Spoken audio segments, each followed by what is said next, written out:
Ajitou de Djemeldine Benchenouf. Salam alaikum, Azulfillaoun, bonsoir. Presque 9 mois de crise au cœur de la très malsaine France-Algérie. Je le redis encore une fois, non pas une crise entre d'un côté l'État français qui vaut ce qu'il vaut, mais qui présente toutes les caractéristiques d'un État, et tout particulièrement celle de véritables représentants du peuple, portés au pouvoir par des élections libres et sincères, et de l'autre côté, côté algérien, un succédané d'États, une très pâle copie de pseudo-république, dorée sur tranche, avec des façades potemkines, des représentants du peuple désignés, des représentants du peuple que vous aurez mis de vous-même entre guillemets, bien sûr, puisqu'ils sont désignés par la fraude électorale et une clique de généraux.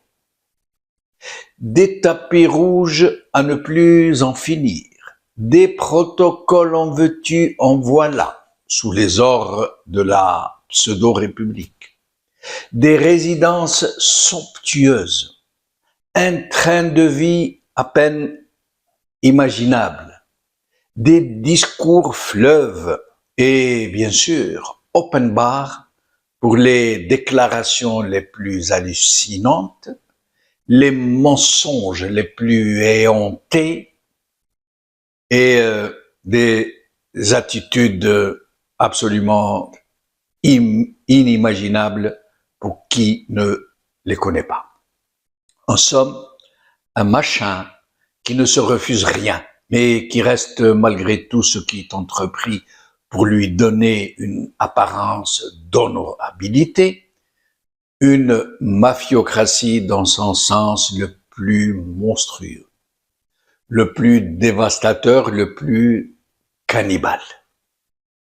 Un système passé maître dans l'esbrouf, qui excelle dans l'usage de la carotte et du bâton, qui a fait de la corruption systémique et systématique aussi, un moyen de gouvernance qui a pu lui ménager des millions, oui, des millions de complices et d'alliés naturels en tout genre, au sein même du peuple dont il ravage irréversiblement l'avenir de ses enfants. Il nous faut le reconnaître. Ce régime a pu corrompre des millions parmi nous. Dans ce pays où désormais le seul espoir pour presque toute la jeunesse, et pas seulement la jeunesse par ailleurs, est de pouvoir prendre les chemins amers de l'exil, de s'arracher à sa propre famille, par tous les moyens imaginables pour essayer d'aller vivre un peu, à peu près normalement, au sein d'une société à peu près saine. En somme, un système qui ne se refuse aucun moyen, y compris celui du suicide annoncé, dans lequel est inéluctablement précipitée une nation qui fut pourtant prometteuse, née d'une exorbitante lutte de libération, sortie d'une longue nuit coloniale, au prix de sacrifices inestimables,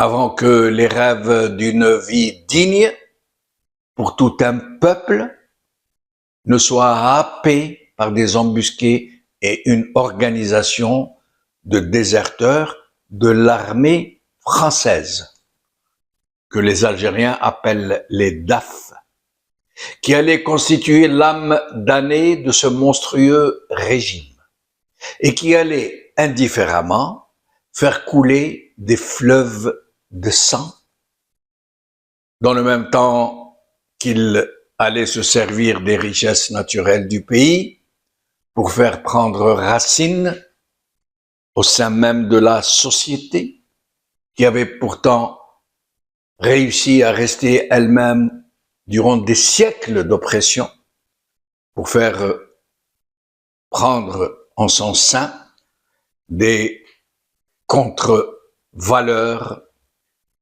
qui allaient noyer dans la masse de l'indignité toute une société, génération après l'autre, dans une atmosphère généralisée désormais de chacun pour soi. Tag elemen tag, c'est le plus petit qui se mouille, où la lâcheté et la servilité, faut le dire, a pris possession des lieux, où tout le monde sait que c'est le premier arrivé qui est servi, et qu'il n'y a plus de honte à se marcher dessus, à ramper et à miauler sous les pieds du maître pour arracher un lambeau de chair à sa propre patrie, au pays de ses propres enfants. C'est ainsi qu'est né et que continue de prospérer dans le marigot un système dont tous les représentants de pure façade, bien sûr, ne sont que des fantoches désignés par une junte de quelques généraux, à la tête d'une véritable organisation mafieuse. Nous ne le dirons jamais assez. D'une organisation mafieuse, fondée sur la corruption systémique et systématique, la rapine, la mainmise sur tous les pouvoirs, sur la presse, sur la totalité de la presse, désormais, depuis que les derniers médias libres et dignes ont été laminés. Sur la mémoire nationale qui a été captée et dont ces gens se servent et qui se prétendent les dignes héritiers des Chouhada. Et surtout, sur les richesses naturelles du pays, seule véritable ressource d'un régime incapable de créer la richesse, incapable de gouverner de façon saine, et une richesse sans laquelle ce régime n'aurait jamais pu se maintenir à la tête d'un si grand pays. La France et le régime algérien se sont donc rabibochés au téléphone, s'il vous plaît, entre les deux présidents, comme on nous le rapporte, comme le rapporte cette presse, comme si de rien ne s'était passé.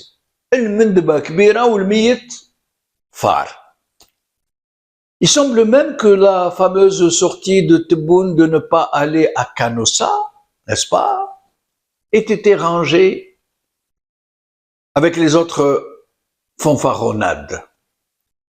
Et non seulement il est désormais question qu'il aille à Canossa, mais même qu'il s'y rende à Canasson.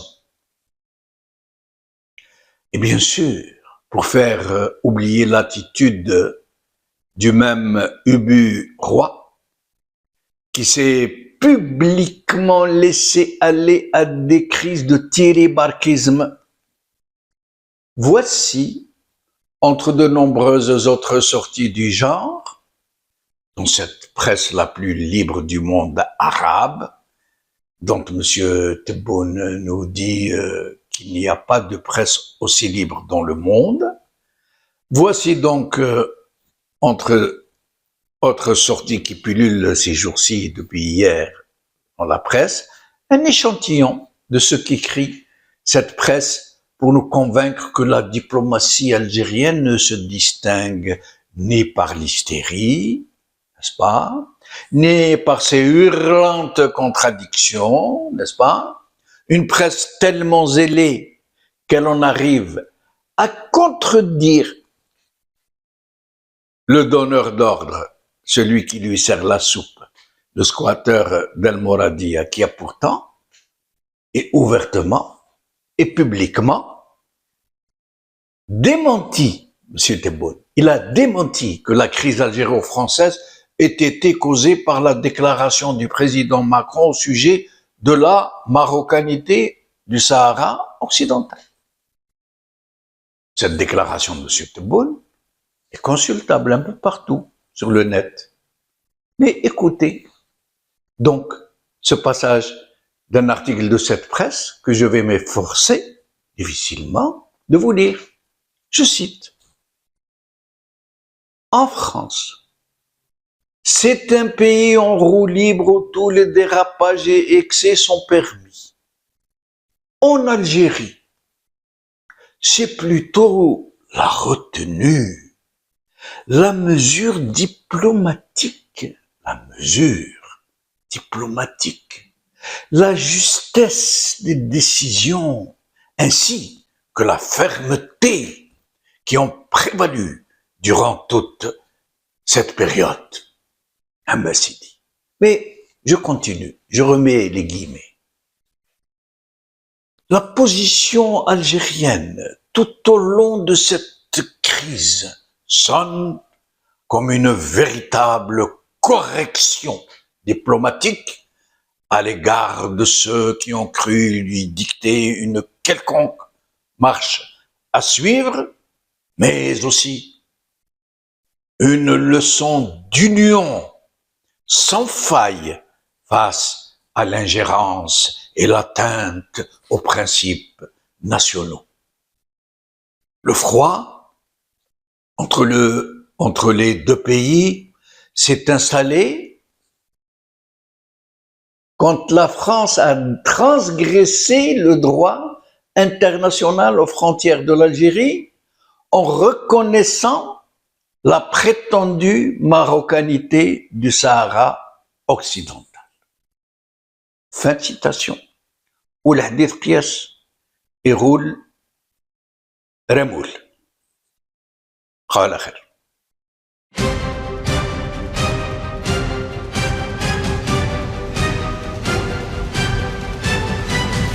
L'édito de Djemeldine Benchenouf.